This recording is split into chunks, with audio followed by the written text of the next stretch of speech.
Yes. Yes, sir. If I am not able to bring the fire into this place, मैं इधर कार्य करने के लिए योग्यता नहीं है. यदि मैं यहाँ पर परमेश्वर की आग को उपस्थिति को ला नहीं पा रहा हूँ तो मेरे यहाँ खड़े होने की कोई योग्यता नहीं. नहीं. We are not here to have some kind of performance. हम यहाँ पर कोई दिखावा करने के लिए नहीं आए.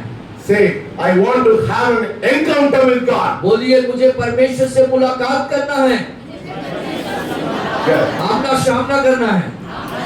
Yes. So come here for one and only reason. अब यहाँ पर एक ही काम से आए प्रभु. सागर को नहीं देखने के लिए आया, मेरे को देखने के लिए आया. किसको देखने के लिए आया? परमेश्वर. जोर से बोलिए, किसको देखने के लिए आया? परमेश्वर को. You have come here to see the God and to encounter. When you go, you should be so excited. You should say. और आप यहाँ पर परमेश्वर से मिलने और उससे आमने सामने होकर लिए आए हैं, क्योंकि जब आप वापस जाएं तो आत्मिक उत्साह के साथ जाएं. They should tell you, why are you so excited? और लोग कह सके कि आप क्यों इतने उत्साहित हैं. I met the Lord of God and the God of God. और आप कह सके कि मैंने प्रभु के प्रभुओं को से मुलाकात करी है. Otherwise, this church doesn't serve its purpose. और फिर अन्यथा इस कलीसिया की सेवा करने का कोई अर्थ नहीं. Yes, we are not serving the purpose of God. हम परमेश्वर को देश रहे. From yesterday, और कल से 3 o'clock. और कल से 3 बजे. Yes, evening 3 o'clock till morning. The fire of God is all over my body. और कल 3 बजे से लेकर सुबह तक परमेश्वर की आग पूर्ण रूप से मेरे शरीर पर था.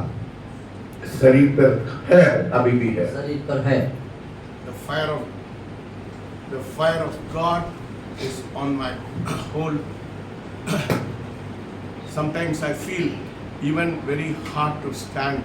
और परमेश्वर की सामर्थ के इस तरीके के अभिषेक के कारण कई बार मैं बहुत हार्ड कठोर महसूस करता हूँ.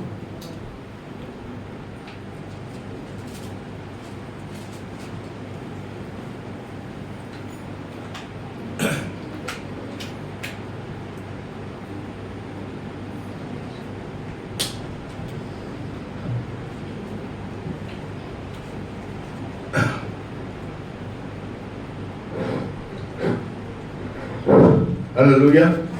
Yes. The Lord told me, प्रभु ने आपसे कहे, I do not know when it is going to happen, but you can test and see that the Lord told me that if anybody touches me, they will be healed.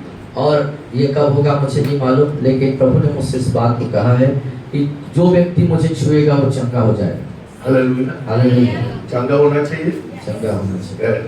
आप विश्वास के with faith you touch me. I do not know, the fire is over me and my fire is all over my body. I do not know if you touch me. Probably I do not know. When God tells something, it can be now or it can be for the future. और मुझे नहीं मालूम, लेकिन परमेश्वर ने इस बात को मेरे को जाहिर किया है. यदि कोई मुझे छूता है, विश्वास से छूता है, तो वो चंगा हो जाएगा. ये कब होगा मुझे नहीं मालूम. The pastor's life should be an excited life. और पर पास्टर का जो जीवन होना चाहिए वो उत्साह का जीवन होना चाहिए. I should be able to transfer that fire upon you. Otherwise, I am not worth standing as a pastor. और एक सेवक होने के नाते मैं परमेश्वर की सामर्थ को मुझसे दूसरे में समाहित कर लूं, ये होना चाहिए. अन्यथा मेरा यहाँ पे खड़े होने का कोई मतलब नहीं. And the anointing always transfers. और अभिषेक हमेशा दूसरों के पास जाता है. From Elijah to Elisha. और एलिया से एलिशा में चला गया. It went from power to power. और वो सामर्थ से सामर्थ में गया. When the power was transferred from Elijah to Elisha, and the power became double power. और एलिया से जब एलिशा में वो सामर्थ चली गई, और जब सामर्थ गया तो वो सामर्थ से सामर्थ जब गया तो वो दुगने सामर्थ में बदल गया. Your pastor's life should challenge you. और आपका पास्टर का जीवन जो है चुनौती होना चाहिए. Hallelujah. हालेलुया. Otherwise वो पास्टर को वो कुएं में फेंक दो. अदरवाइज तो पास्टर को कुएं में डाल देना. Hallelujah. Amen. आमेन. Yes. आप लोग देख रहे क्या? कितना लोग देख सकता है? सब लोग देख सकते हैं. कितने लोग देख सकते हैं? ये क्या देख? What are you seeing? आप क्या देख पा रहे हैं यहाँ? जोर से बोलिए. क्या देख रहे हैं? हाँ? डोंकी गधा कितने लोगों को दिख रहा है? कुछ दिख रहा है यहाँ पे फोटो लगा है देखिए। सिर्फ डोंकी को देख रहे हैं क्या? Are you only seeing a donkey? क्या आप सिर्फ एक डोंकी को देख रहे हैं क्या? What is special about this donkey? और इस डोंकी के बारे में क्या विशेषता है? Huh? Huh? This donkey has got a cross. और इस डोंकी के ऊपर में एक तस्वीर बनी है और तस्वीर के ऊपर एक तस्वीर है क्रूस का। Hallelujah. Today, what are we celebrating? आज हम क्या मना रहे हैं? हाँ? जोर से बोलिए। आप लोग क्या खाना नहीं खाया क्या? जोर से बोलिए। Yes, we are celebrating Palm Sunday. And what on Palm Sunday, what did Jesus do? और क्या किया यीशु मसीह ने इस खजूर रविवार में?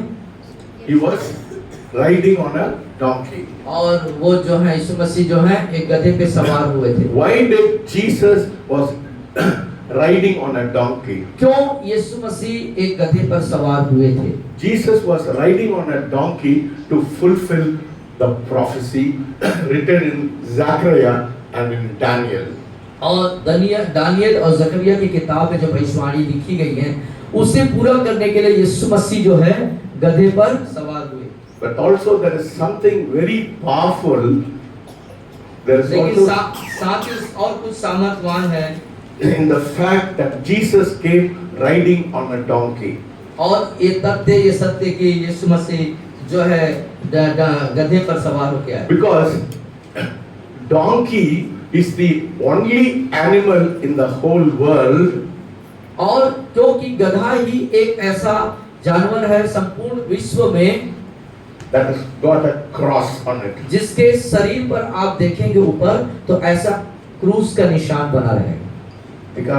दिख रहा है ना? ये बनाया नहीं गया, उसके ऊपर रहता है ऐसा। You are seeing a cross on the donkey. आप जो है गधे के ऊपर एक क्रूस का चिन्ह दिख रहा है। दिख रहा है। How many of you seen a donkey? कितने लोगों ने गधे देखा? कितना लोग देखा? Next time when you go and see a donkey, ऐसा छू के देखिए, दूर से देखिए। अगले बार जब गधे को देखें तो दूर से नहीं देखना, पास जाके उसके शरीर के पीठ के ऊपर देखना है छू के। So one thing very significant about a donkey, the donkey has a cross on its back. और गधे की एक जो महत्वपूर्णता है वो ये कि उसके पीठ के ऊपर आपको ऐसा क्रूस जैसा निशान दिखाई देगा। Every single donkey has got a cross on its back. और हर एक गधे के ऊपर ऐसा क्रूस जैसा आपको चिन्ह दिखेगा। Right down from here to here and to here. और बिल्कुल वैसे ऊपर से लेके नीचे तरफ और दाएं से बाएं तरफ आपको एक चिन्ह अंकित दिखेगा पीठ के ऊपर। And also the donkey that Jesus was riding had also a cross on its back. और जिस गधे पर यीशु मसीह सवार थे उस गधे पर भी ऐसा ही क्रूस बना हुआ था। Because Jesus knew क्योंकि यीशु जानते थे he was not riding into Jerusalem. Jesus he knew that he was not riding to Jerusalem. हाँ, तो यीशु इस बात को जानते थे कि वो यरूशलेम की तरफ सवारी नहीं कर रहे हैं। No, Jesus did not know. Jesus knew that he was riding to Jerusalem not to be crowned. और हाँ, यीशु मसीह जो है यरूशलेम की तरफ जो यात्रा कर रहे थे वो महिमान्वित या उनको मुकुट पहनाया जाए इसलिए नहीं यात्रा कर रहे थे। Jesus rode on a donkey to Jerusalem to be crucified, not to be crowned but to be crucified. तो यीशु मसीह जो है यरूशलेम के तरफ जा रहे थे गधे पे सवार होकर के, इसलिए नहीं कि उनको महिमा आदर या उनको कोई मुकुट पहनाया जाए बल्कि उन्हें क्रूस पे जा होने के लिए। The people thought that he be crowned as a king. They were wrong, but Jesus went to Jerusalem for one reason, to be crucified. और लोगों की वहां पर ऐसी धारणा सोच विचार थी कि यीशु यरूशलेम की तरफ यात्रा कर रहे हैं इसलिए कि उनको कोई महिमा मिलेगी, कोई उनको मुकुट पहनाया जाएगा। वो गलत थे अपने विचार में, लेकिन मूल जो बात थी वो ये कि यीशु हकीकत में देखा जाए यरूशलेम की तरफ क्रूसित होने के लिए यात्रा कर रहे थे। Jesus was just not riding. Jesus was not just riding to the cross.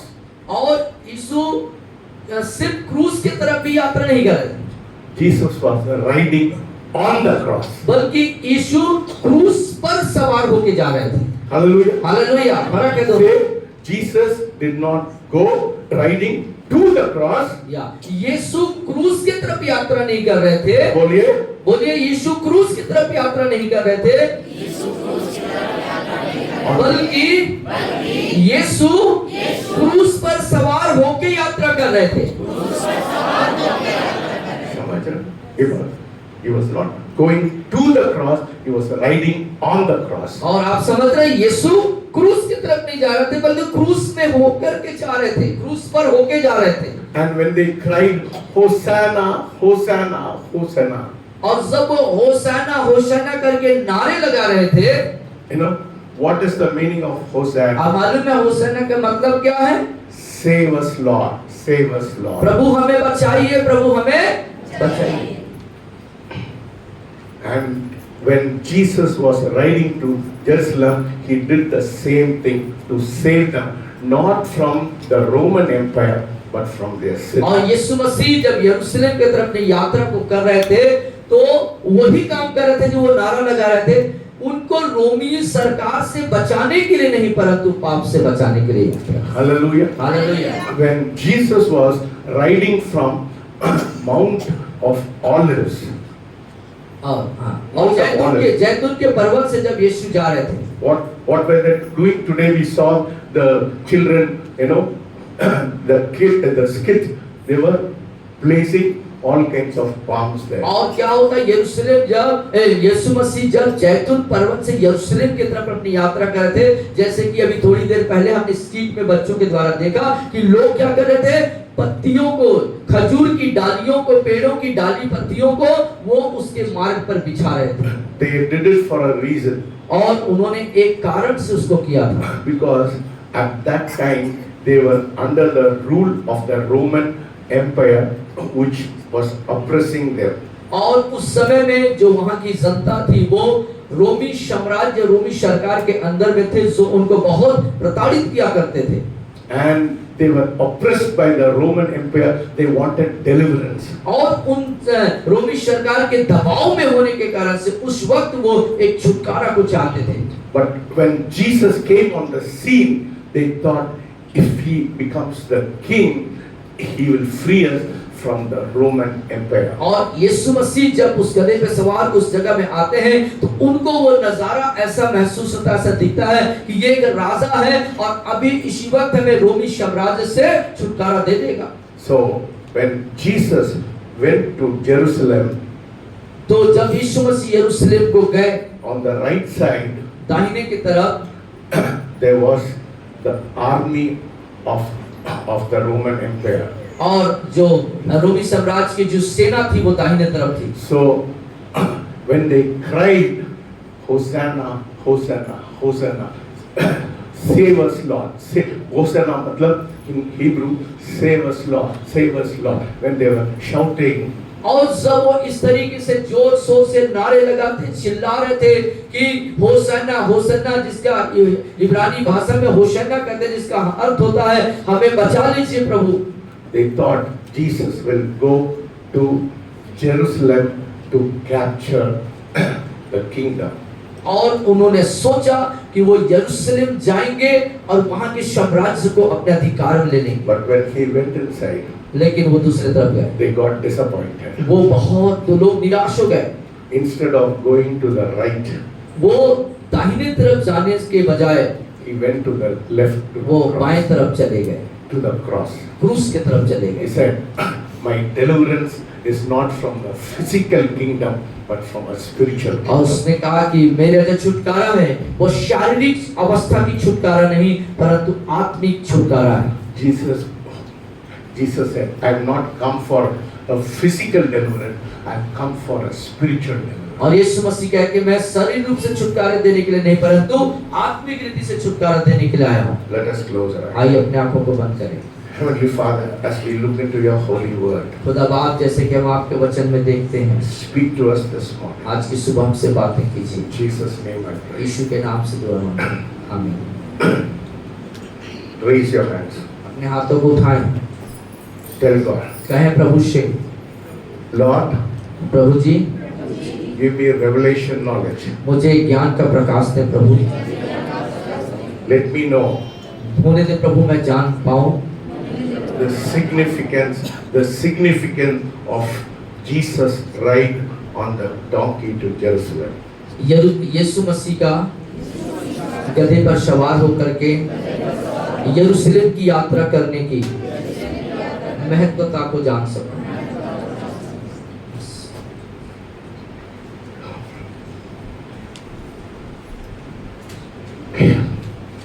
Hallelujah.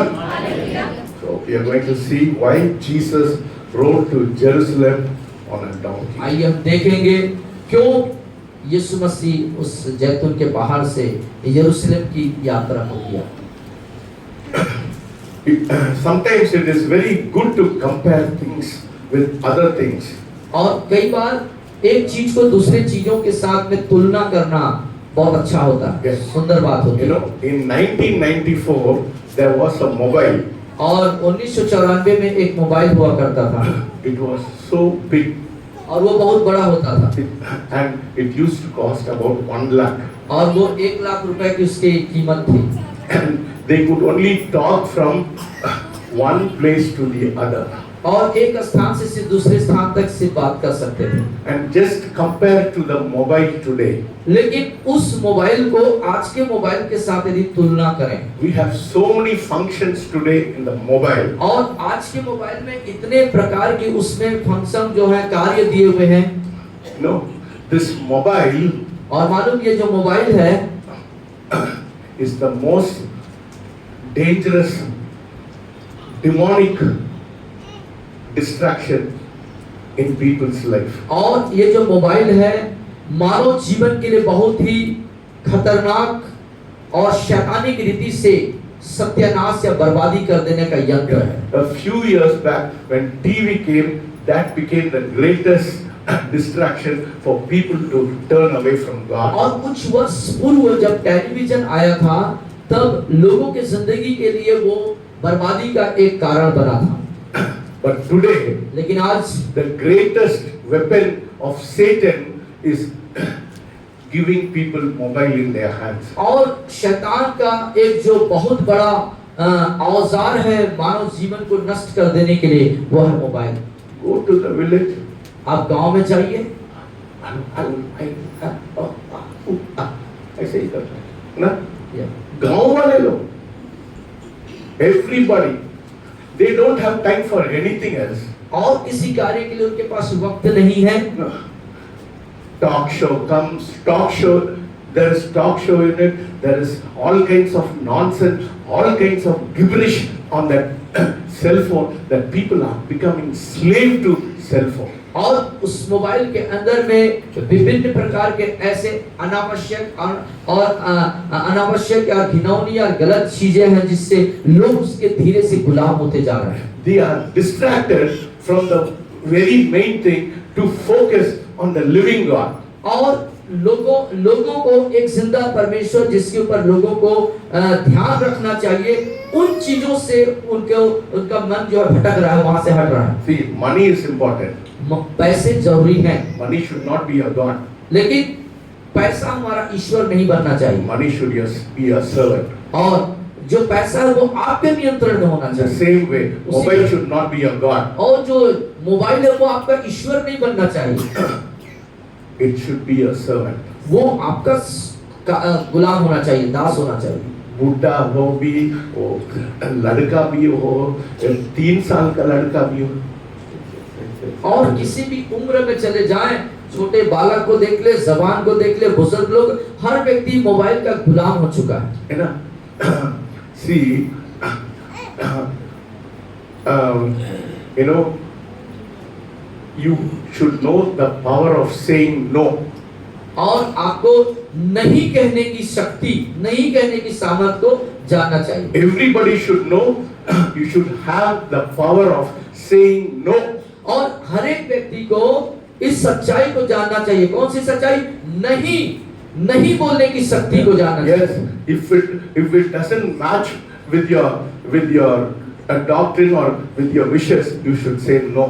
और कोई बात ऐसी है जो आपके मन के मुताबिक नहीं है, आपके सिद्धांतों के खिलाफ है, तो आपको तुरंत क्या बोलना चाहिए? नहीं बोलना चाहिए। हाँ, नहीं बोलना चाहिए। My Marcia is like that. She says no means no. If she doesn't like, she'll say no means no.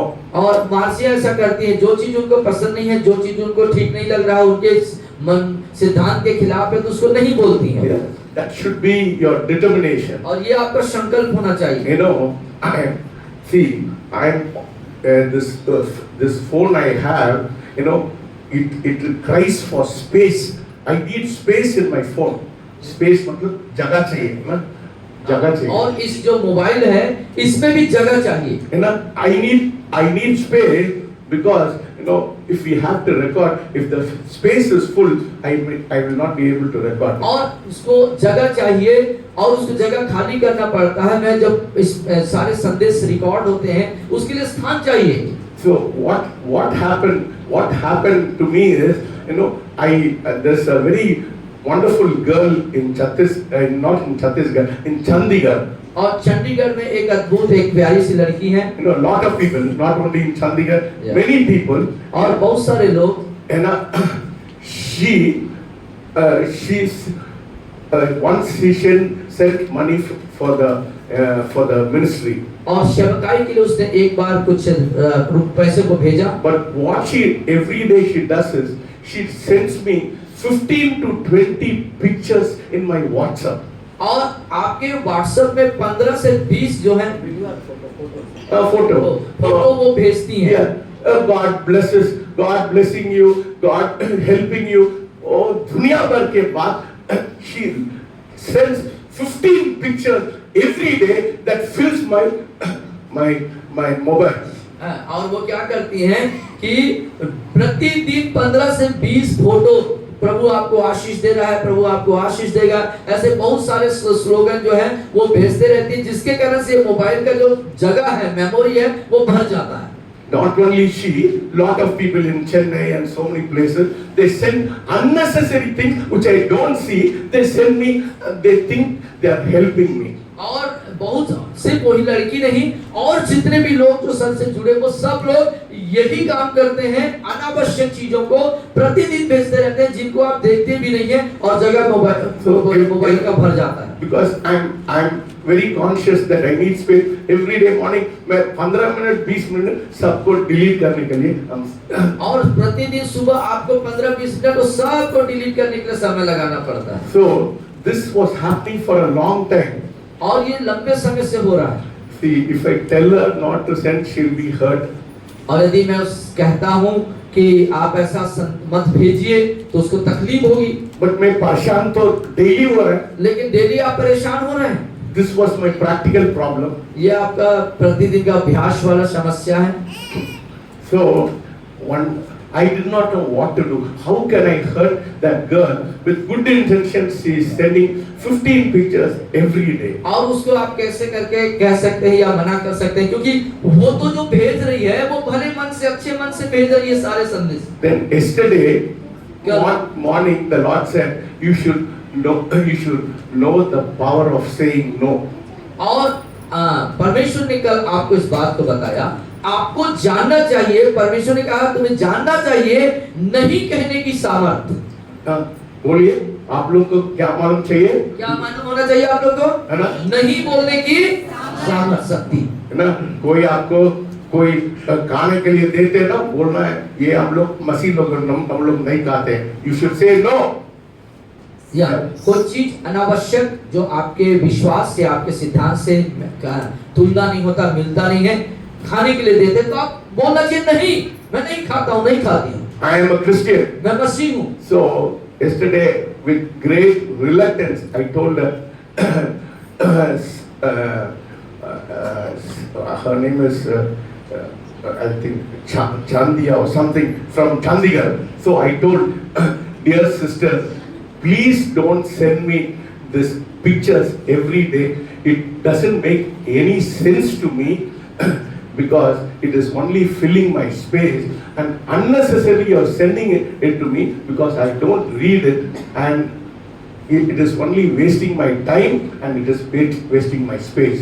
और बहुत ही हिम्मत जुटा कर आपने कल उनको नहीं कहा और बोले कि प्रिय बहन आप जो हैं ये तमाम चीजें जो फोटो मुझे भेजते हैं ये मेरे लिए कोई काम का नहीं है और ये समय मेरा समय इसमें लगता है, मेरे मोबाइल का जो जगह है वो भर जाता है, तो कृपया करके आप इस तरह के चीजों को न भेजिए। So for 10 people yesterday I sent message. और कम से कम 10 लोगों को आपने इस तरीके से संदेश भेज दिया। And I said please don't send because first I don't read. और आपने कहा कि कृपा करके ना भेजिएगा क्योंकि पहला जो है मैं पढ़ता ही नहीं हूँ। Somebody has said something, some Bible's verse, some verse which is appealing to you, it is not appealing to me. Unnecessarily you're forwarding it, which I don't read, it doesn't make any sense to me. And I said, if you want to send something, tell me what God has changed your life. और आपने कहा कि जो चीजें कोई और आपको भेजा हुआ, किसी और के द्वारा से फॉरवर्ड किया हुआ संदेश जो आपके लिए कितना कारगर है मुझे नहीं मालूम, लेकिन मेरे लिए कोई लाभ नहीं है, आप मुझे भेजते हैं उसका कोई मायने नहीं रखता है। हाँ, लेकिन यदि आपके हृदय में मन में कोई वचन परमेश्वर आपसे बात किया है तो वो मुझे आप भेज सकते हैं। Yes, tell me if my message has affected you. Tell me. I will be very glad. Okay, God is using me. I will be very happy. But don't send all kinds of nonsense to me because I get so disgusted with that. और इस तरह के अनावश्यक चीजों को आप मुझे मत भेजिए, मैं से बहुत व्यवधान होता है, मुझे व्यथित होता है। हाँ, मेरे संदेश से यदि तुम आशीष पाए हो तो उस बात को आप मुझे जिक्र कर सकते हो। For 10 days I used to send what God spoke to me, some Bible verse I used to send, but I thought, oh, WhatsApp में पूरा everybody is sending Bible verse, everybody is sending Bible verse. और कुछ समय पहले मैं वचन मुझे प्रभु देते थे और उसको फिर मैं जो है प्रभु जो मुझसे बात करते उन चीजों को मैं भेजता था, लेकिन मैं भी ये देखा कि सब लोग ऐसा ही कर रहे हैं, सब लोग जो है वचन ही भेज रहे हैं, है ना? So I may do it special what God is speaking to me, but see everybody is sending, so people get sick of it. If God is speaking to you, tell me this is what God is speaking to me, this is what God has done in my life. That is going to be a blessing. Not some stupid fellow somewhere is sending some message and you want to forward that message to me. और जो कोई व्यक्ति जो है यदि आपको वचन बात कर रहा है, आपको उससे प्रेरणा मिली है और तब आप उसे भेजते हैं तो उसका कोई अर्थ बनता है, लेकिन कोई और व्यक्ति, कोई दूसरा व्यक्ति किसी इस तरह के संदेश को भेज रहा है तो उसको आप मेरे को फॉरवर्ड करते हैं, इसका कोई मेरे लिए मतलब नहीं। So for heaven's sake, कोई भी मेरे को अपने मोबाइल से मेरे को फॉरवर्ड मत करिए, because first of all I don't read it, second I don't like it. और पहले कोई भी संदेश जो है सर को कोई भी मत भेजिए, न ही उनको पसंद है और न ही उसको आप पढ़ते हैं, because you are unnecessarily wasting your time, chatting on your mobile instead of spending your time with God alone. और परमेश्वर के साथ अकेले में वक्त गुजारने के बजाय आप जो है चैटिंग कर रहे हैं और इस तरीके से चीजों को भेज रहे हैं। See, I am not wanting to hurt anybody's sentiment, but I am telling you that is a fact that it is not helpful to me. और मैं किसी को दुखी नहीं करना चाहता हूँ, लेकिन आप जो करेंगे वो मेरे के लिए कोई मददगार नहीं है और ये अच्छा नहीं। Instead, go alone, separately. उसके बदले में आप जाएं अकेले, परमेश्वर के साथ अकेले वक्त गुजारें। Psalm 91 says, "He that dwells in the secret place of the Most High shall abide in the shadow of the Almighty." और वो जो परम प्रधान की उपस्थिति में बैठा है वो सर्वशक्तिमान के स्थान में ठिकाना पाएगा। So, you see, spends alone time with God, not chatting on your mobile. That is not और going to मोबाइल help में you. चैटिंग मत करिए, बल्कि आप जो है That अकेले में खुदा के साथ वक्त That गुजारें। is a curse. I'm telling you. Say, this mobile is a curse. और ये मोबाइल जो है कर्स है, श्राप है आपके लिए। Once I see when my message comes in Facebook, I wanted to see कितना लोग देख रहा हूँ। I wanted to see how many people are viewing my message. और जब फेसबुक में आपका संदेश आता है तो आप चेक करते हैं कि कितने लोग आपके संदेश को देख रहे हैं। You know, the Lord told me that is not your business. Your business is only to preach. Your business is not to see how many people. So I लेकिन stopped प्रभु seeing. ने आपको चेताया और बताया, ये तुम्हारा काम नहीं है कि तुम जो है ये देखो कि कितने लोग देख रहे हैं नहीं देख रहे हैं। तुम्हारा काम है सिर्फ प्रचार करो। See, all of us make mistakes, हम सब गलती करते हैं, but we have to realize that we are making mistake and we have to make amends for that. लेकिन हमें एहसास होना चाहिए, महसूस करना चाहिए कि हम गलती कर रहे हैं और उस गलती से बाहर आकर के अपने आप को सही करना है। Hallelujah. हालेलुया। कितना लोग ले लिया इसको? How many of you कितने लोग understood इस that? बात को ले लिए? I'm going to give you out of John 12 today. और चैप्टर 12 Yeah, chapter और 12. यूहन्ना रचित सुसमाचार उसके 12वें अध्याय से।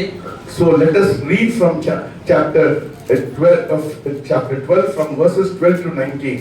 और 12वें अध्याय यूहन्ना रचित सुसमाचार निकालिएगा और 12 अध्याय के 12 से लेके 19 पद तक हम आप देखेंगे। सब लोग पढ़िए। मेरे साथ बोलेंगे। दूसरे दिन बहुत से लोगों ने जो पर्व में आए थे यह सुना कि यीशु यरूशलेम में आ रहा है, इसलिए उन्होंने खजूर की डालियां ली और उससे भेंट करने को निकले और पुकारने लगे, होशाना, धन्य है, धन्य इस्राएल का राजा जो प्रभु के नाम से आता है। जब यीशु को गधे का एक बच्चा मिला तो वह उस पर बैठ गया और जैसा लिखा है, हे सियोन की बेटी मत डर, देख तेरा राजा गधे के बच्चे पर चढ़ा हुआ चला आता है। उसके चेले ये बातें पहले न समझे थे, परंतु जब यीशु की महिमा प्रकट हुई तो उनको स्मरण आया कि ये बातें उसके विषय में लिखी हुई थी और लोगों ने उससे इसी प्रकार का व्यवहार किया। तब भीड़ के उन लोगों ने गवाही दी जो उस समय उसके साथ थे, जब उसने लाजर को कब्र में से बुलाकर मरे हुओं में से जिलाया था। इसी कारण लोग उससे भेंट करने को आए थे, क्योंकि उन्होंने सुना था कि उसने यह आश्चर्य कर्म दिखाया है। तब फरीसियों ने आपस में कहा, सोचो तो सही, तुमसे कुछ नहीं बन पड़ता। देखो संसार उसके पीछे हो चला है। So we see three comparisons in this chapter, in this verse. इन वचनों के अंदर 3 तुलनात्मक बातों को हम देखेंगे। We are going to compare these 3 things with 3 other things. और 3 चीजों को 3 दूसरों के साथ में हम तुलनात्मक दृष्टिकोण से देखेंगे and see why these 3 things are more preferable to the other. और हम देखेंगे कि ये 3 जो चीजें हैं दूसरों से ज्यादा महत्वपूर्ण क्यों है। In John 12, और यूहन्ना 12 this is very interesting. ये बहुत ही रुचिकर है। In John 12, यूहन्ना 12 we are dealing with the final week of Jesus Christ on the cross. Kalvari के क्रूस पर यीशु के जाने के अंतिम चीजों को हम देखते हैं। In John, यूहन्ना में there are 21 chapters in John. 21 अध्याय है यूहन्ना में। So almost half of John is dedicated to the final week of Jesus' life on earth. और यूहन्ना जो है यीशु मसीह के अंततः उस क्रूस की तरफ की बातों को अधिकांश भागों में उसने लिख रखा है। If you are to look at Matthew's, यदि आप मत्ती को देखेंगे 2/5 of the Gospel of Matthew is dedicated to the final week. और जो यीशु के जो अंतिम चीज है उसको आधे से ज्यादा में लिखा हुआ है। And if you look at Mark, और मरकुस में देखेंगे तो 3/5 of the Gospel of Mark is devoted for the final week. और उसके अंतिम कार्य के लिए 3 भाग को उसमें सम्मिलित किया गया है। In Gospel of Luke, और लूका रचित सुसमाचार में 1/3 is devoted to the final week of Jesus. और यीशु मसीह के बारे में 1/4 भाग में लिखा हुआ है। But in John, लेकिन यूहन्ना में half of the book it speaks is devoted to the last final days of final weeks of the Lord Jesus. और प्रभु यीशु मसीह के अंतिम उस क्रूस की यात्रा के संबंधित जो यूहन्ना ही है जो आधे अध्यायों में आधे भाग में जो है उसके उस क्रूस के प्रति जो भक्ति है उसको प्रदर्शित करता है। So now you can understand the kind of importance that the gospel writers placed on what is called this week is called the Passion Week. और आप देख सकते हैं सुसमाचार में इन के द्वारा लिखे हुए चीजों को इसीलिए इसको पैशन वीक कहा जाता है, एक दर्द और पीड़ा से भरा हुआ समय। That we are entering into starting today from today into the final weeks of the Lord Jesus Christ before he goes to the cross. क्रूस पर यीशु मसीह के जाने से पहले उसके इस अंतिम सप्ताह के उस पीड़ा भरी स्थिति में जाने की बात को आज शुरू होता है। So in the 4 Gospels, चारों सुसमाचार में there are 89 chapters altogether that are written in those 4 Gospels. और उन चारों सुसमाचार के अंदर यदि अध्यायों को देखेंगे तो यीशु मसीह के क्रूस के प्रति जो भक्ति है उसको दिखाता है। Of the 89 chapters, और उस 89 अध्यायों के बाद 4 chapters covers the first 30 years of Jesus' life. और 4 अध्याय जो है प्रभु यीशु मसीह के 31 साल के पहले के जीवन काल के बारे में दिखाता है। While 85 chapters covers the last 3.5 years of his life. और जो 85 जो उधर अध्याय है वो प्रभु यीशु मसीह के 3.5 साल के जीवन काल के बारे में बताता है। And 29 chapters of those 85 chapters covers the last week. और वो 29 अध्याय जो हैं उसके उस अंतिम जो क्रूस के समय की भक्ति की बातों को दिखाता है। So today we begin the Passion Week with the event that is mentioned in all 4 Gospels records. और उस चारों सुसमाचार में जो बातें उद्धृत की गई हैं उस बात को हम देखते हैं। So we are going to begin in John 12 in verses 12 to 19. और हम उसको शुरू करेंगे यूहन्ना रचित सुसमाचार 12 अध्याय के 12वें पद से। So in this record we see the luckiest donkey in the world. और हम देख पाते हैं इस अध्याय के अंदर जो गधा है जो बहुत ही किस्मत वाला है उसके बारे में। Because it has on its back the Son of God fulfilling the Old Testament prophecy. हम देख पाते हैं कि इस गधे के पैर सवार होकर के प्रभु यीशु मसीह जिसके बारे में पुराने नियम में बातें लिखी गई हैं उस भविष्यवाणी को पूरा कर रहा है। While he is being led to Jerusalem in that donkey. और क्यों ऐसा हुआ कि यीशु मसीह को यरूशलेम तक जाने के लिए गधे का उपयोग करना? Something about the donkey I want to inform you. और गधे से संबंधित कुछ बातों को मैं आपको जानकारी देना चाहता हूँ। Donkey always have long ears. और आप देखेंगे गधे का हमेशा एक long ears. लंबे कान होते हैं। It keeps the animal cool. और इससे उस जानवर को ठंडक मिलती है। And it helps that animal to hear miles away. और ये उस दूर तक कई मीलों तक की आवाज को सुनने में उसको मदद मिलता है। And according to the Times of London, Times newspaper, और जो लंदन का जो टाइम्स ऑफ लंदन जो न्यूज़पेपर है, it says more people are killed by the donkey than by the plane crash. और प्लेन जो हवाई जहाज में जो दुर्घटना होती है उससे ज्यादा जो लोग हैं गधे से मारे गए हैं। Today it is the traditional day called the Palm Sunday. और आज से जो हम परंपरागत रीति से आज के दिन को हम खजूर रविवार कहते हैं। It celebrates the event of the triumphal entry of Jesus into Jerusalem. और यरूशलेम में प्रभु यीशु मसीह के उस विजय उत्सव में प्रवेश करने की चीज उत्सव के रूप में मनाते हैं। See, everything in the Bible is according to actual date. और बाइबल में हर एक जो घटना घटी है उसके वास्तविक तिथि के अनुसार, दिनांक के अनुसार है। Everything in the Bible is according to purpose. और बाइबल में हर एक वो जो घटना या बातें लिखी है वो उद्देश्य के तहत लिखी गई है। Right from the name Adam, Seth, everything has got a purpose. और यदि आप शुरुआत यदि आदम से करें, आदम या सेत उसका पित्र, ये नाम भी जो है उसके पीछे भी एक उद्देश्य है।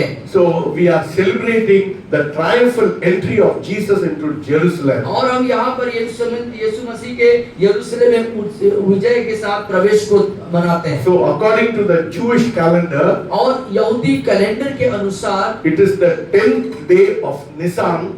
और निशान का ये 10वां दिन था। The month of Nisan in the Jewish और calendar. निशान जो यहूदी कैलेंडर के अनुसार जो निशान है, On the 10th day of the month of Nisan, और निशान का जो 10वां दिन है, when Jewish families gather together, और यहूदी परिवार एक जगह इकट्ठे होते थे, would select a lamb जो एक जानवर, एक पशु को चुनाव करते हैं that on the 14th day of Nisan कि फिर उसके बाद वो निशान महीने के 14वें दिन में they would sacrifice the Passover lamb. वो फसह के मेमने के रूप में उसे बलिदान करते हैं। What did John talk about Jesus? और या The Lamb of God who takes away the sin of the world. और यूहन्ना बपतिस्मा देने वाले ने यीशु के बारे में क्या बोला?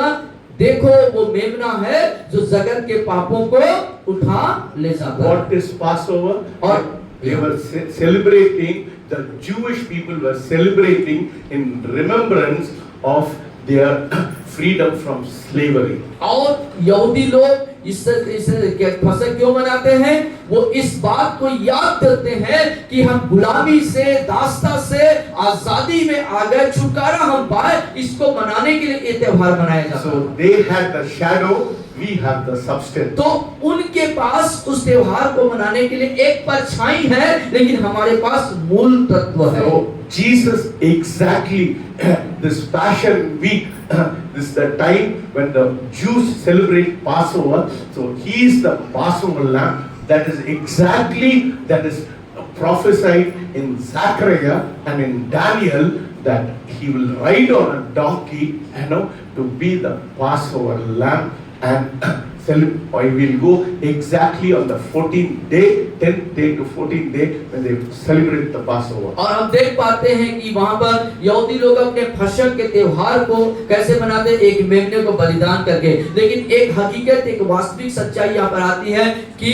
दानियल और जकरिया की नबी के जो भविष्यवाणी प्रभु यीशु मसीह के लिए की गई थी कि वो भविष्यवाणी पूरी हो, और यरूशलेम में जो निशान मंथ के 14वें दिन में जो मेमना बलिदान करते थे वो लोग, उसी प्रकार से उस बलिदान होने के लिए वो 10वें दिन से जो है अपनी यात्रा को यरूशलेम के तरफ करता है, उन भविष्यवाणी को पूरा करने के लिए गधे पर सवार होकर के। Interesting is, और जो रुचिकर जो बात है, that on this very day that the Lamb of God is riding into Jerusalem on a donkey, क्योंकि उस खास दिन में ही उस गधे पर वो जो यीशु है वो सवार होके जा रहे हैं, presenting himself अपने आप को प्रस्तुत कर रहे हैं as it were to the nation, presenting himself to the nation, उस राष्ट्र को अपने आप को प्रदर्शित कर रहे हैं, that on the 10th day of Nisan, क्योंकि उस निशान के 10वें दिन में in our calendar,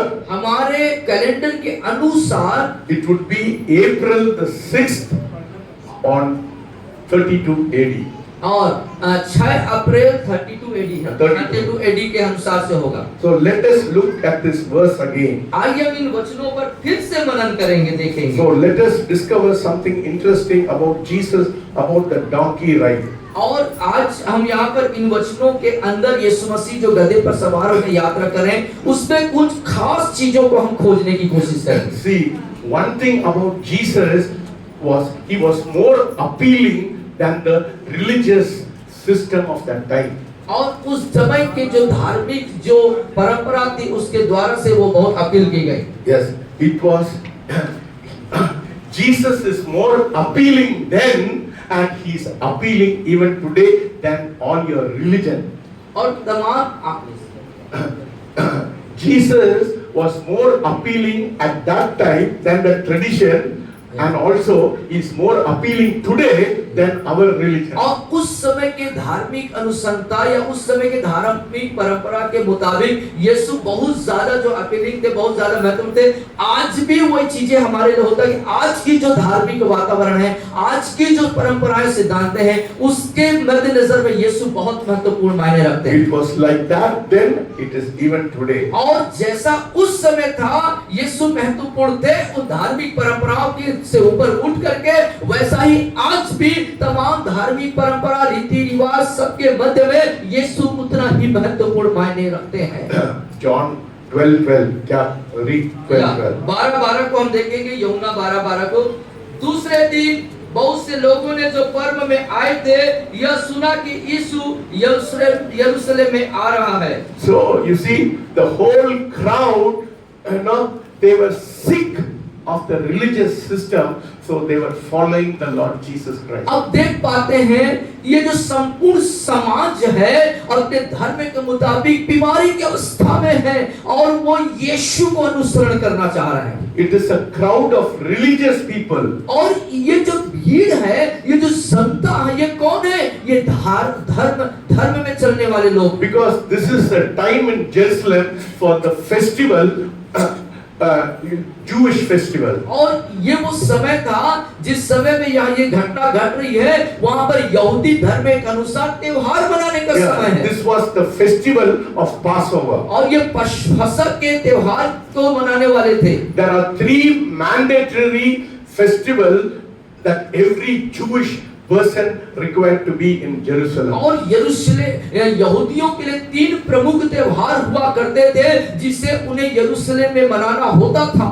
So it was the festival of Passover, और फसह का पर्व, the festival of Pentecost, और पेंटिकोस्ट का पर्व, and the festival of Tabernacle. और जो मिलाप वाले तंबू का जो त्योहार है उसको मनाते थे। So these 3 festivals were very important. और ये 3 त्योहार उनके लिए बड़ा प्रमुख था।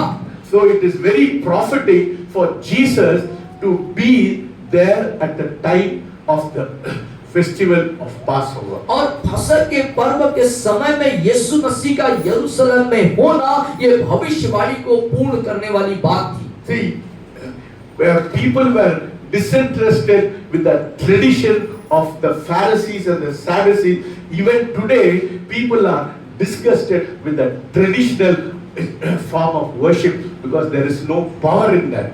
और उस समय में जो फरीसी सदूकी यीशु जो लोग थे, धर्म के जो लीडर अगुए थे, उनके कर्म कांड और उनके परंपरा रीति रिवाज से लोग बहुत ही त्रस्त हो चुके थे। आज भी यही स्थिति पाई जाती है कलीसियाओं के अंदर में। उनकी आराधना, उनकी स्तुति एक औपचारिकता बन चुकी है क्योंकि उनके स्तुति आराधना में परमेश्वर की वास्तविक सामर्थ का समावेश नहीं है। No, people in those days were so wrapped up in tradition. Don't do this, don't do that. Oh, you have to fast on that particular day. You have to do this, you have to do that. All kinds of ritualistic tradition, some kind of rules and regulation. People were so sick of rules and regulation. और उस जमाने में भी क्या होता था कि जो धार्मिक अगुए थे उन्होंने लोगों को नाना प्रकार की परंपरा, रीति रिवाज, सिद्धांत से और नियम और काम इतने बता दिए थे और उनके लिए दिन निर्धारित किया करते थे, ये तुमको करना ही होगा। और इस तरीके से उन चीजों में वो लपेटे गए थे और वो त्रस्त जिंदगी को जी रहे थे। What does the Bible say? Bible क्या बताती है? Corinthians it says the letter kills but the spirit gives life. और कुरिन्थियों बताता है जो शब्द है वो मारता है परंतु आत्मा जिलाता है। What happens if you go to any of these traditional churches? or any other church, yeah, for that matter. परंपरागत कलीसियाओं में, रूढ़िवादी कलीसियाओं में जाएंगे तो क्या होता है? When you are a small child, you should get baptism. When you get at 14, you should get confirmation. Then only you can take taken part in the Lord's Supper, whether you drunk or whether you smoke cigarette or what kind of nonsense you do, but you have to take baptism, then this confirmation, then you become a member, then only they will give you a place in the Kabristan.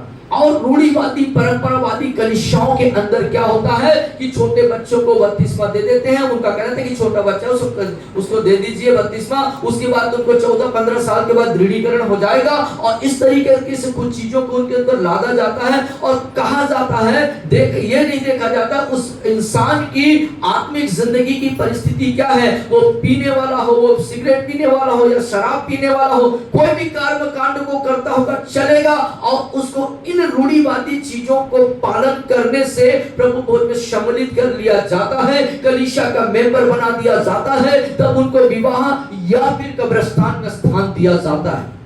You know, I went to a church. और आप एक कलीसिया में गए। No, when the service was over, the pastor said, you know, those who take baptism only can take part in the Lord's table. और उस कलीसिया में इस तरीके से पासवान के तरफ से एक अनाउंसमेंट होता है, एक बातें आई कि जिन्होंने बपतिस्मा लिया है सिर्फ वही लोग प्रभु भोज में सम्मिलित हो सकते हैं। मेरे को मालूम है कितना लोग प्रभु को भोज लेते हैं, घर में जाके पी के आते हैं, पीते हैं, they take Prabhu Bhoj and they go and have. और बहुत से ऐसे लोग हैं जो प्रभु भोज में सम्मिलित तो होते हैं लेकिन उसके बाद शराब पी करके अपने जीवन को जीते हैं। Where does the Bible say you have to be baptized and only after that you have to take? और बाइबल में कहां पर ऐसे लिखा हुआ है कि तुम जब go ahead. No, go ahead. Yeah. कहां पे ऐसे लिखा हुआ है कि तुम बपतिस्मा लेने के बाद ही प्रभु भोज लेओगे? मेरे को बताओ। Tell me, I will change. Bible only says in Acts of the Apostle, Peter said, "Be repent and baptize." और पतरस वहां कहता है एक जगह पेंतु के काम में कि पश्चाताप करो और बपतिस्मा लो। He never said बपतिस्मा लेने के बाद ही प्रभु भोज लेगा। कहाँ लिखा है? बाइबल में नहीं लिखा। वो ट्रेडिशन है। 300 years back, and in the place called Nicaea करके इटाली में एक जगह में the church father instituted this rules and regulations. और आज से 3 शताब्दी पहले इटली के अंदर नाइसिन करके एक जगह है जहां पर के वहां के जो धर्म अगुवे थे उन्होंने एक रूढ़िवादी, एक परंपरावादी नियम को स्थापित किया कि तो ऐसा तुमको बपतिस्मा लेने के बाद ही प्रभु भोज लेनी है। In Acts of the Apostle chapter 3 it says they broke bread daily in their houses. और तीसरे अध्याय पेंतु के काम में लिखता है कि वो प्रतिदिन रोटी तोड़ा करते थे ना? ओ हफ्ता में एक बार नहीं, महीना में एक बार नहीं है, डेली प्रतिदिन। आप जाके पढ़िए, you go and read your word, and who they broke bread daily in their houses, है ना? और वो अपने घरों में इकट्ठा होते थे, प्रतिदिन रोटी तोड़ा करते थे। आपके घर में कौन कौन रहते हैं? सिर्फ बड़े लोग रहते हैं क्या? आपके घर में सिर्फ बड़े लोग रहते हैं क्या? कितना लोग के घर में आपके सिर्फ घर बड़े में लोग कितने रहते लोग हैं? हैं? एक घर में कितने लोग रहते हैं? छोटा लोग नहीं रहते हैं? छोटे बच्चे रहते हैं कि नहीं? रहते नहीं रहते? फिर क्यों उसको मना करना? रोटी, बाइबल क्या बोला है? They broke bread daily in their houses. और वो कहते थे वे घरों में प्रतिदिन रोटी तोड़ा करते थे। And what was that? और वो क्या था? What was they celebrating? What was the Lord's Supper? और प्रभु भोज क्या है? That is Passover. वो भक्ष्य के पर्व को मनाते थे। Jesus was, when he was celebrating the Passover, that was the Lord's Supper which he was celebrating with the disciples. और प्रभु यीशु मसीह अपने चेलों के साथ जो अंतिम भोजन किए, उसका मतलब वो अपने फसह के पर्व को मना रहे थे अपने चेलों के साथ। So, if you go to Exodus and see who are all who celebrated the Passover. और आप जाके निर्गमन के पुस्तक में देखिए, अध्ययन करिए, कौन लोगों ने, किन लोगों ने फसह के पर्व को मना रहे थे। What was the commandment of the Lord Jesus Christ? What was the commandment of God to Moses? यीशु मसीह की आज्ञा क्या है और परमेश्वर का मूसा के प्रति क्या आज्ञा थी? He said, kill the lamb, और उसने कहा मेमने को वध करना, sprinkle the blood on the lintel, और आलंगों पर खून को लगाना, and be in the house. और घर में होना, All the family should take part और in the पूरा Passover. परिवार सहित, घराने सहित उस भोज में सम्मिलित होना। भोज में कौन कौन था? भोज में कौन कौन थे? माता पिता है, माता बेटा पिता है, बेटा है, लड़का बेटी है, पोता है, बेटी है, सब कुछ है। सब लोग, नाती पोता, बाल बच्चे, घराना, सब लोग क्या करना है? उस भोज में शामिल होना। So, hallelujah.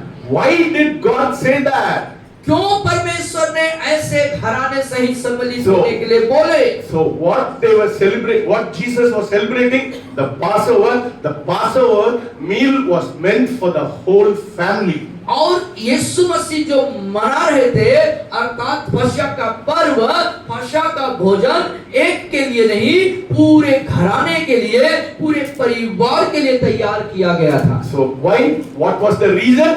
और कारण क्या थे? For protection, सुरक्षा पाने के लिए, for healing. चंगाई पाने के लिए। Because the Bible says Bible बताती है when they left Egypt, क्योंकि जब उन्होंने मिस्र को छोड़ा, कितना लोग मिस्र छोड़ा, कितना जूस छोड़ा है?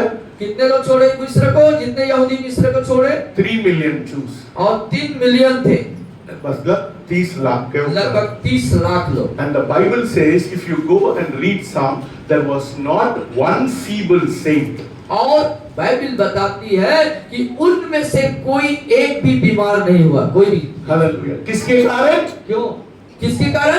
Because कोई लोग भी- क्या किया? उन्होंने क्या किया? उन लोग क्या किया? पासओवर घर में बनाया। अपने घरों में फसह के पर्व को मना करके अपनी यात्रा शुरू So की थी। you are selfish. तो इसीलिए बड़े लोग बहुत सेल्फिश है। बड़े लोग क्या हो जाते हैं? स्वार्थी हैं। तुम लोग छोटे बच्चे लोग को स्वार्थी रहे। You don't want your children to be healthy. You want only you to be और आप healthy. क्या चाहते हैं? आप लोग प्रभु भोज में शामिल लेके आशीष पाना चाहते हो और बच्चे लोग को छोड़ देना चाहते हो, तो स्वार्थी हो आप।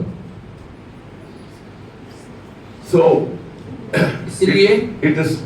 See, next week I'm going to preach on what is the importance of the Lord's table. I am going to preach. I'm not. Let us finish with that. So it is very important. People were so caught up with tradition. They were so sick of tradition. That's why they followed Jesus. There was a big crowd behind Jesus. और हम अगले सप्ताह जो है sir प्रभु भोज में सम्मिलित होने की महत्व क्या है, इस पे प्रचार करेंगे। उन पे अभी नहीं जाएंगे। तो यहाँ पे हम फिर से वापस आते हैं और हम देख पाते हैं प्रियो कि लोग जो हैं बहुत ज्यादा रूढ़िवादी, परंपरावादी हो गए थे और वो क्या किए? यीशु मसीह के पीछे एक बड़ी भीड़ चली आ रही है। Today, see, if this place is not a place of encounter, if this place is not a place of यदि encounter, वो स्थान आपके लिए परमेश्वर के साथ आमना सामना करने का, मुलाकात करने का स्थान नहीं है, तो if it is not exciting here, और ये जो है आपके लिए यहाँ पर उत्साह नहीं होता, या मैं ठंडा, कुछ ठंडा बोलते हैं, तुम भी ठंडा हो जाते, घर में ठंडा जाएंगे। हाँ, बोलने वाला भी ठंडा, सुनने वाला भी ठंडा, तो घर भी जाएंगे ठंडा। But if you come here, लेकिन आज यदि आप यहाँ पर आए हैं, today I am coming to Hope of Sharon Church. आज मैं होप आप शैडो चर्च में आया हूँ। There is something exciting. सत्य यहाँ पे मेरे को उत्साह I see this woman full of fire. Even now she is full of fire. और वो स्त्री को हमने देखा, वो आग से भरी हुई है। That is how the church should be. ये इस तरीके का कलीसिया होना चाहिए। Miracles should happen. चमत्कारें हो जाती People हैं, should be alive.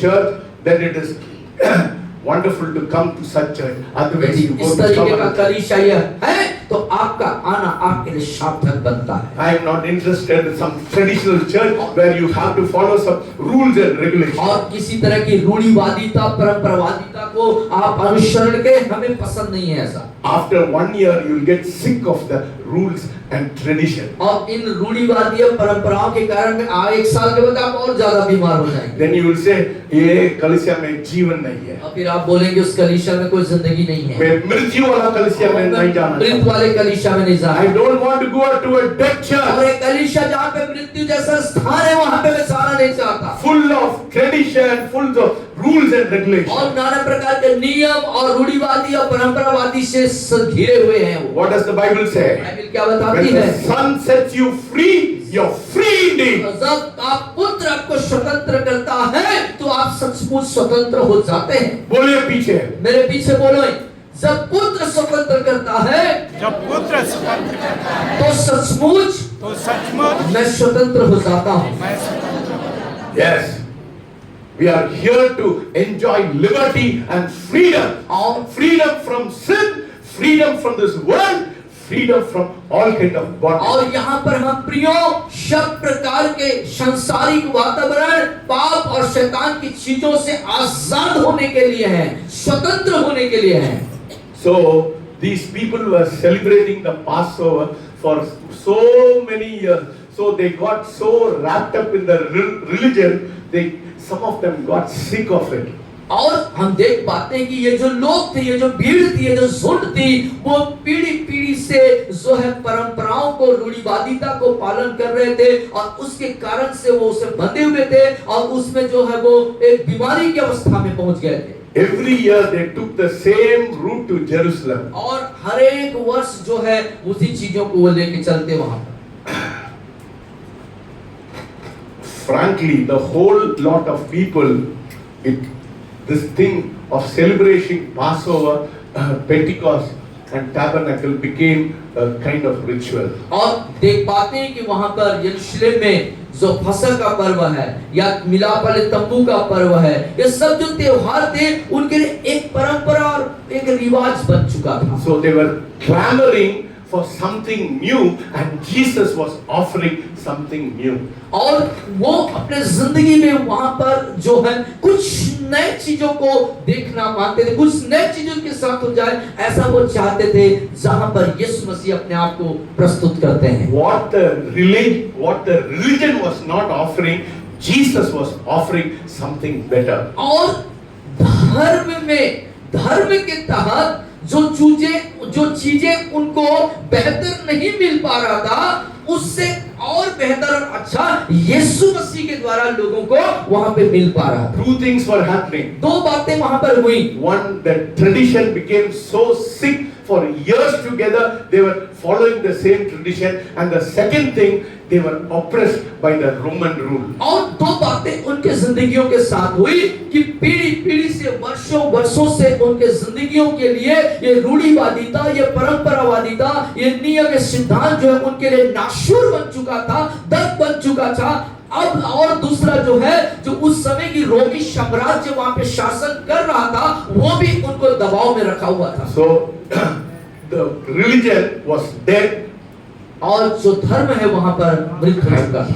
And in this scene, Jesus came and he was offering something better. और ऐसे कस और पीड़ा की स्थिति में यीशु आते हैं और कुछ अद्भुत अनोखा प्रस्तुत करते हैं। That is why they shouted, बच्चे लोग they shouted, Hosanna, Hosanna, Hosanna, because they shouted because Jesus was offering what the religion was not offering. और इसीलिए वे लोग जो हैं, जैसे बच्चे यहाँ पर होशाना करके नारे लगा रहे थे, उस समय जब यीशु के सामने वो होशाना करके नारा लगा रहे थे, इसलिए कि जो धर्म नहीं दे सकता था वो यीशु उनको दे रहे थे। So what was Hosanna? तो होशाना का मतलब क्या है? Save us, Lord. प्रभु हमें बचाइए। Save us from the Romans. Save us from the religious tradition. और प्रभु हमें इन रोमी सरकार से बचा ले, हमें इन धर्म के परंपराओं से, पाखंडियों से बचा ले। He said, deliver us from this religion. Yeah. Deliver us from the religion. और उन्होंने धर्म से छुटकारा पाना। Give us what the religion cannot give. और वो दे दीजिए प्रभु जो धर्म नहीं दे सकता। Some of you who have come from different religion. और आप में से कई लोग अलग अलग धर्मों से आए हैं। कितना लोग दूसरे धर्म से आए? दूसरे धर्म से आए?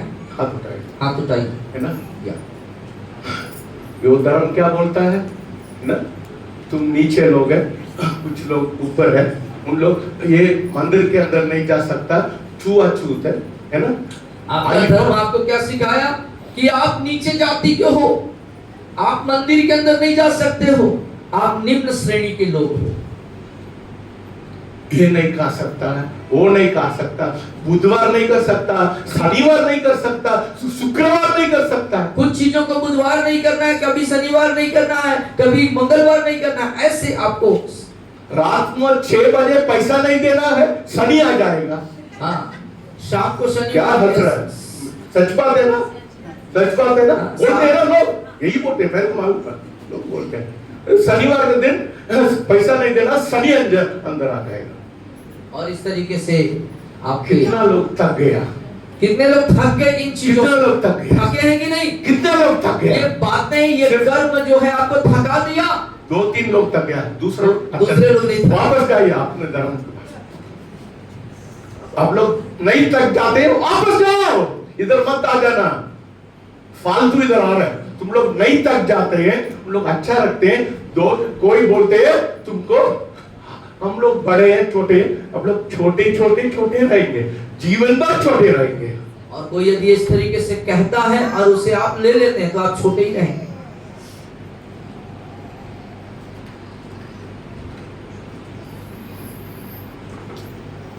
ये उच्च जाती है, ये नीचे जाती है, तुम लोग का अच्छा लगता है। सिर्फ 4 पर लोग हाथ उठाते हैं, सब लोग अच्छा लगता है। जाइए, वापस जाइए। ओ जादू टोना वाला तुम्हारा पास 1 लाख लेता है, वो देने के लिए तुम लोग तैयार है। हम लोग मुफ्त में सागर है, रवि से ये है, फ्री में करते हो। तुम लोग सोचते हैं तो फ्री में मिलता है, अच्छा नहीं लगता।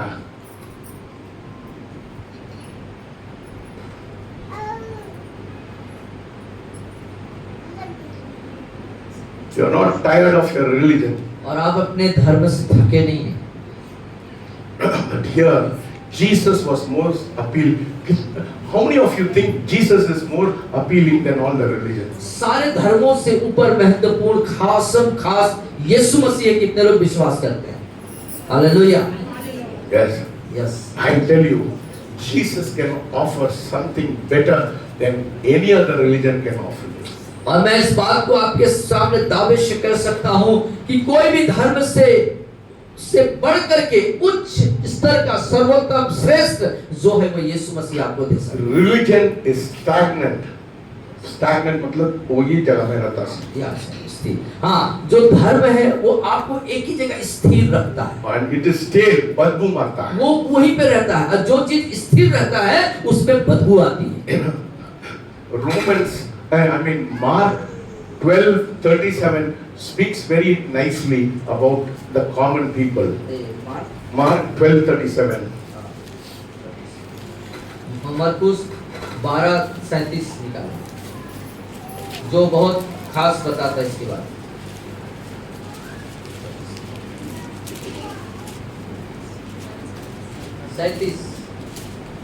12:37. दाऊद तो आप भी उसे प्रभु कहता है, फिर वह उसका पुत्र कहां से ठहरा, और भीड़ के लोग उसकी आनंद से सुनते थे। कैसे सुनते हैं? कैसे सुनते थे? भीड़ के लोग यीशु मसीह को आनंद से सुनते थे। कितना लोग इधर आनंद से सुनते हैं? हाथ कितने उठाइए। लोग प्रभु की बातें जब सुनाई जाती है तो आनंद से सुनते हो? हालेलुया। Yes. परमेश्वर के बात से वो आनंद से सुनना पड़ता है। यस। है ना? कोई वो लिटिल बिट डिफरेंट, थोड़ा फर्क हो सकता है सुनाने में। Yes. So I am coming into hope of shadow church, कुछ अलग दिख रहा है। यदि मैं होप ऑफ शैडो चर्च में जा रहा हूं तो मेरे जिंदगी में कुछ आई डोंट नो, फर्क हो रहा है। I don't know, something is happening here. Oh, मेरे यहाँ पे कुछ हो रहा है, इस बात को मैं जान रहा हूँ। मैं निराशा से आया, मैं निराशा में आया था, आई थी। लेकिन आप खुशी से जा आप आनंद में जा रहे हैं। Hallelujah hallelujah. Hallelujah hallelujah. Hallelujah hallelujah. एक व्यक्ति ने बोला है ना, कोई he came sick when he was walking, he was healed. और एक व्यक्ति बीमार था यहाँ पर, और जब चलते रहा तो वो ठीक हो गया, एकदम चंगा हो गया। Hallelujah. Jesus is much more appealing than religion. और धर्म से बढ़ करके, धर्म से कई गुना बढ़ करके यीशु मसीह आपके लिए You महत्वपूर्ण। know, one man of God said, एक प्रभु के जन ने ऐसे कहे, his name is General Booth. और जनरल बूथ उनका नाम है। He was the founder of the Salvation Army. He was the founder of Salvation Army. Salvation Army के वो संस्थापक थे। वो एक बड़ी संस्था था। एक बड़ी संस्था साल्वेशन आर्मी करके In the उसके वो 1940s, 1950s में there was a big Salvation Army. It was founded by General Booth. 1947 1940 का around about that place. और 1947 उस आसपास में जो है एक बड़ी महान संस्था ये हुआ करती थी, जनरल बूथ के द्वारा से आर्मी ऑफ साल्वेशन करके संस्था का स्थापना किया गया। He said, I want my religion to be a hot tea. Hot tea. गरम चाय कैसे? मेरा और वो कहे कि मेरा जो धर्म है वो एक गर्म चाय के समान होनी चाहिए। कितना लोग ठंडा टी पीते कितने हैं? लोग ठंडा चाय पीते हो? कुछ गरम चाय पीते हैं? गरम चाय कितना लोग पीते हैं? कितने लोग गरम चाय पीते हैं? अच्छा लगता है ना? तो आपके धर्म भी ऐसा होना चाहिए, गर्म होना चाहिए। आपका धर्म भी ऐसे गर्म होना ऐसा होना चाहिए, चाहिए। जोश लाने वाला, उत्साह लाने वाला होना चाहिए। हालेलुया। गर्म होना चाहिए, हमारा धर्म गर्म होना चाहिए। हमारा धर्म गर्म होना चाहिए। बोलो हम लोग गर्मी लोग हैं। बोलिए हम गर्म लोग हैं। जोर से बोलिए। बोलिए हम लोग गर्म लोग हैं। यस। टाइम क्या है? 12:45 फिर बंद करेंगे। मैं I have so much to say. मैं करेंगे फिर शाम को रात तक मैं करूँगा। तो यहाँ पर समाप्त करेंगे। यदि ये संदेश जारी रहा तो रात हो जाएगी। कहने के लिए बहुत कुछ है मगर रोकेंगे। One thing I want to tell you. एक बात मैं आपसे कहना चाहता हूँ Before I finish. और इससे पहले कि खत्म करूँ, है ना? Why did Jesus came on a donkey, not on a horse? और यीशु मसीह क्यों गधे पे सवार होके आए, न कि घोड़े पे सवार होके आए? You know, in the ancient time. और प्राचीन समय में, in the ancient time, और प्राचीन समयों में, when the king goes to war, एक राजा जब युद्ध में जाते थे, he travels on a horse. वो घोड़े पे सवार होके जाते थे। But when he comes जब वो आते थे to his people with peace, अपने लोगों के पास शांति के साथ आते थे, he came on a donkey. वो गधे पे सवार होके आते थे। Hallelujah. Hallelujah. You know? Yes. So, and also,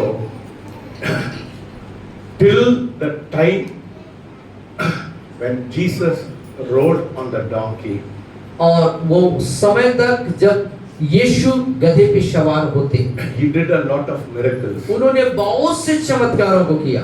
No? Yeah. Bible, if you Yeah. look at Matthew, Mark, Yeah. Luke and John, you see Jesus did miracle after miracle. और आप देखेंगे मत्ती, मरकुस, लूका, यूहन्ना में तो बहुत से चमत्कारों को यीशु ने दिखा चुके थे। But he said one thing. लेकिन उसने एक बात कही, Now, if you, I do not know how many of you read it properly. He said after a miracle, he said किसी को मत बताना. और आप देखे होंगे जब भी यीशु मसीह चमत्कार करते थे तो क्या बोलते थे? किसी से न कहना, Because my time has not come. क्योंकि वो, और फिर क्या बोलते थे? मेरा समय नहीं आया है। But when he rode on a donkey, लेकिन जब वो गधे पे सवार हुए, he proclaimed himself as the King of Peace to die for you and for me. वो शांति के राजकुमार होकर के आपके और मेरे लिए मरने के लिए उसने स्वयं उद्घोषणा कर दी। This was predicted by Daniel in the book of Daniel. You know, he said 483 years after the building of the second temple that Messiah would come. और आप ये बातें दानियल अपने किताब में यीशु के बारे में लिखता है 483 वर्ष पहले, जब तक कि यरूशलेम की मंदिर का पुनः निर्माण नहीं हो जाता, दानियल ने जिक्र कर दिया था। And he said, the second temple will be built, and after 483 years, Messiah will come. And when the Messiah comes, he will be killed.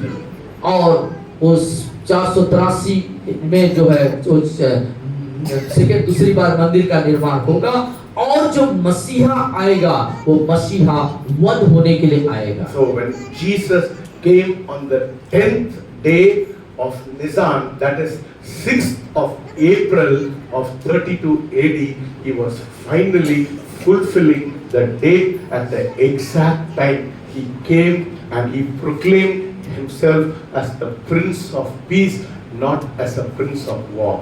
और 32 जो 32 एडी जो है, वो जो निशान महीने के 10वें दिन जो एकदम निर्धारित दिन और तारीख था, यरूशलेम उसमें यीशु मसीह का जो आना होता है, उस भविष्यवाणी का पूरा होना होता है, और यीशु मसीह वहां पर शांति के राजा के रूप में अपने आप को प्रस्तुत करते हैं।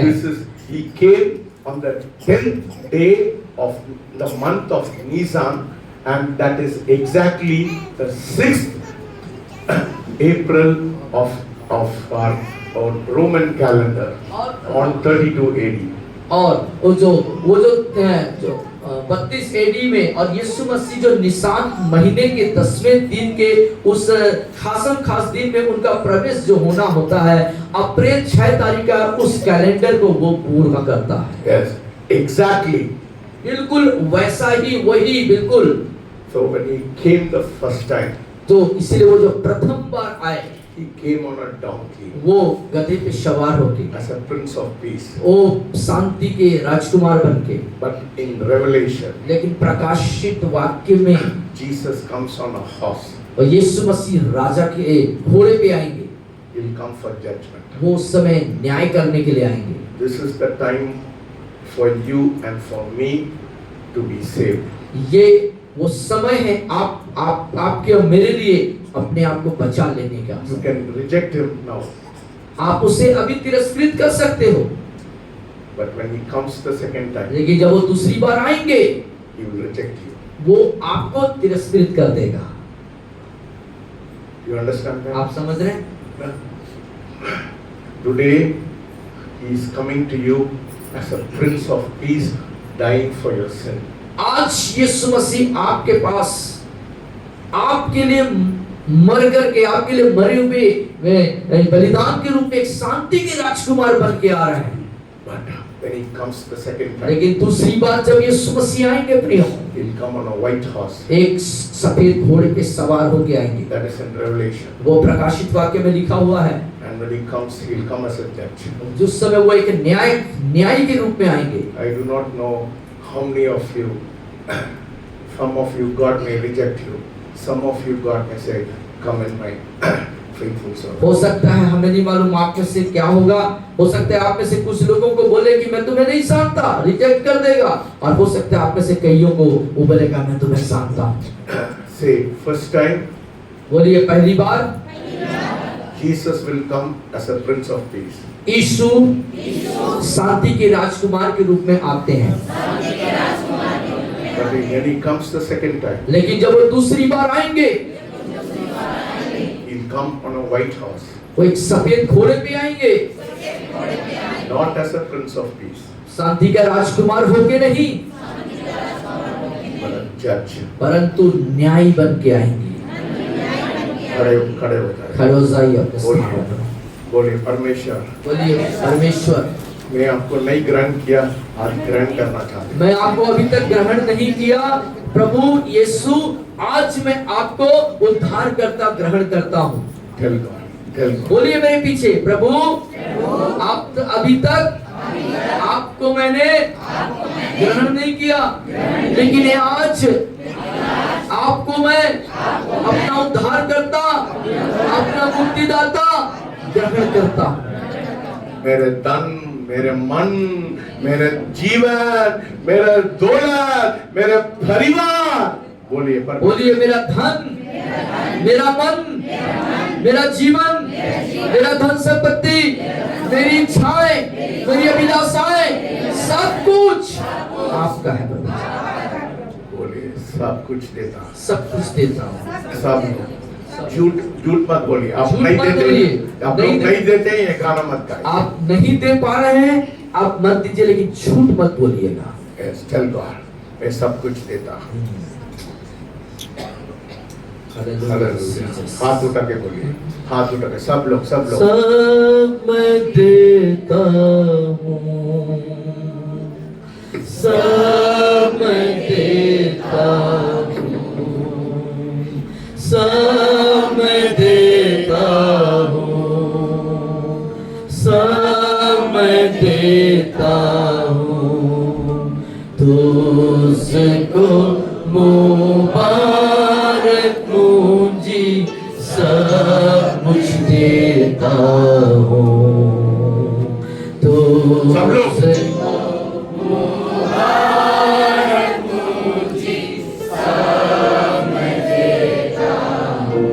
बोलिए बोलिए बोलिए, मैं देता हूँ। आवाज उठा के बोलिए, सब कुछ देता हूँ। मैं देता हूँ, Oh yes Lord, yes Lord. तुझको मुबारक मुझी सब मैं देता हूँ, Yes Lord, yes Lord, yes Lord.